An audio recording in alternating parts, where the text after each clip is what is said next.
New study warns Atlantic meridional overturning circulation may collapse, triggering the Earth's entry into a renewed ice age, when global temperatures are unbearably high. The results of such a study came as a surprise to many. It seems to be bringing us a touch of coolness in the midst of an extreme heat wave. This may seem like a perfect solution. Definite. That's not a bad idea. But this is the dual nature of extreme climate change. Consequently, though we can laugh about it, but you can't be too optimistic. Since 2024, many countries around the globe are experiencing extreme heat. It's indisputable. If we do get a little glacier, maybe the climate will become more stable. Let's take a quick look at the current high temperatures. 40 degrees is not hot anymore. 50 degrees heat is a reality. Last year, many parts of the globe are experiencing unusually high temperatures. Many areas experienced consecutive high temperatures in excess of 40 degrees and 50 degrees. Whether in Europe, America, or Asia. For example, by the end of June, highs in several parts of the UAE have approached or exceeded 50 degrees Celsius. July. Recent highs over 40 degrees Celsius in several areas of southern Spain. Some provinces have seen highs of up to 42 degrees Celsius.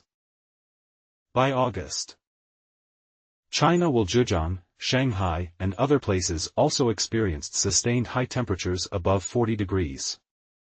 Consequently, extreme heat is evident globally. It's an indisputable fact.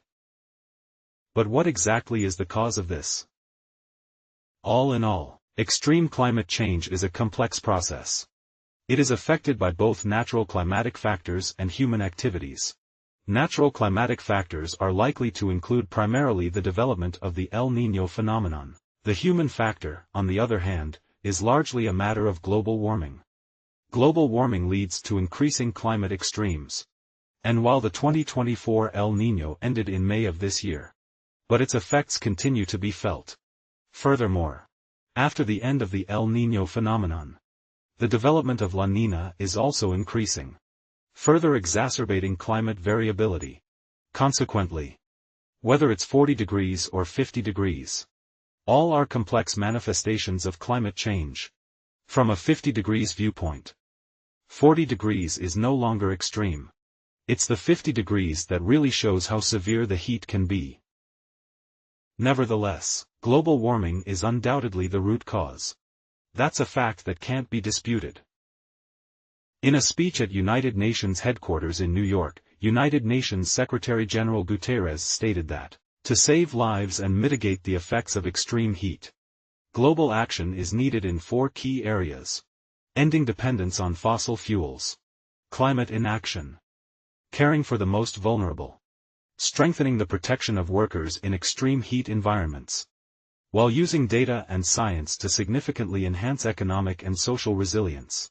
These warnings, while not the first, but humanity is still not optimistic about the 1.5 degrees climate tipping point defined under the Paris Agreement. Based on current trends, by 2030, global temperatures could rise by 2.5 to 2.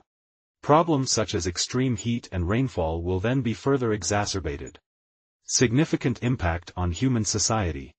It is this trend that once again brings news that the Earth may be entering a renewed ice age. New research shows that Earth is about to enter a renewed ice age. Definite research has been going on for some time now about the possibility of the Earth entering the Pleistocene era. The key factor is the change in the Atlantic crystal image flip circuits.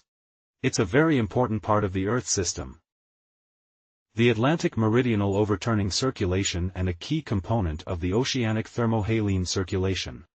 Essentially a deep circulation system due to the uneven density caused by the uneven distribution of ocean temperature and salinity. Consequently, changes in the Atlantic meridional overturning circulation, AOCC, are critical. Nevertheless, a previous study in the journal Nature noted, this circulation could collapse by 2025. It's the fastest projection time. Nevertheless, the latest study pushes that back a bit more. The latest scientific research predicts through advanced scientific modeling that the Atlantic meridional overturning circulation most likely to collapse between 2037 and 2064. This means that compared to the initial projection of 2025, it's been delayed another 12 years. But no matter what year, the collapse of the Atlantic meridional overturning circulation, AMOC, seems to be a matter of time. In case of, it doesn't just bring the cold.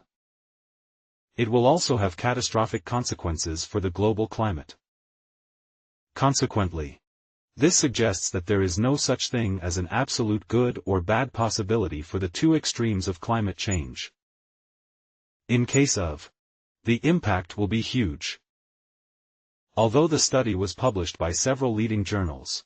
But that doesn't mean that a collapse of the circulation is bound to happen. This is just one possible trend, and the likelihood of such a collapse is based on an increased global warming trend. Increased global warming does increase the probability of collapse. From the global average temperature in 2023, the situation is already extreme. 2023 to be the hottest year since weather records began, breaking the record for warmest, 0.14 degrees Celsius higher than the previous record. And from June through December, the global average temperature has been breaking records for the same period in history. And the year 2024 looks like temperatures could be higher than in 2023. The first half of the year has already set a number of heat records.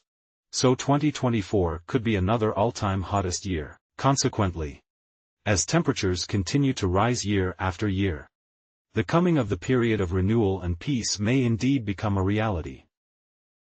We should do more to combat climate change, e.g. increasing greening and reducing greenhouse gas emissions, etc.